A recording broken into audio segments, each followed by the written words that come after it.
This is how to crochet a decorative edge on a baby blanket and burnt cloth once the flannel has been hem-stitched around. This is the hem-stitch edge. It's a machine that pops holes big enough to pass a crochet hook through. It's a smaller crochet hook. It's a size 5, same kind you use to do doilies and other thread crochet. I do have hem-stitched items available on my website. It's www.designsbygennylyn.com.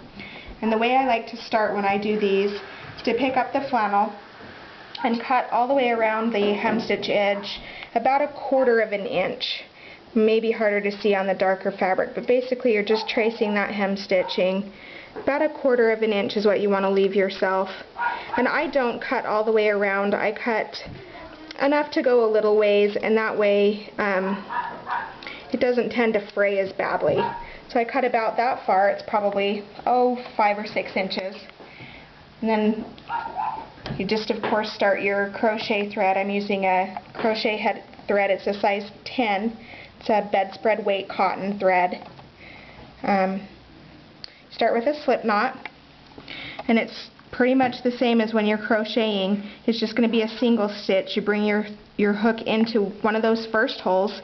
Doesn't particularly matter which hole you start on. And it's just a single crochet. You bring it from behind and then yarn over and bring it through that loop. And then you're just simply going to be moving on to the next hole.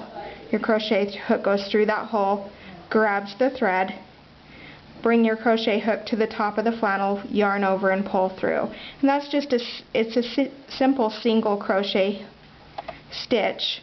It's just a little different when you're working on something that's 1/4 of an inch.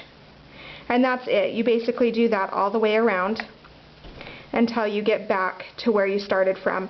When you get over here, you just cut a little further, and that does, like I said, keep the fraying to a minimum. And then I've got one over here that I had already started, just to show the joining stitch. This is the last hole, so single crochet.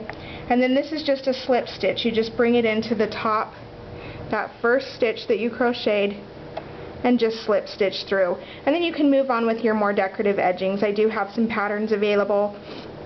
Shell patterns are pretty simple. You single crochet, skip 2, and then you're going to do 5 doubles in the next stitch. There's a lot of patterns available online, and like I said, I do have some available on my website also.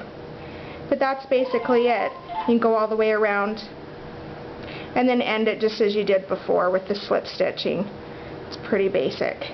And again, if you need a hem-stitched items, my website does have several, www.designsbygennylyn.com.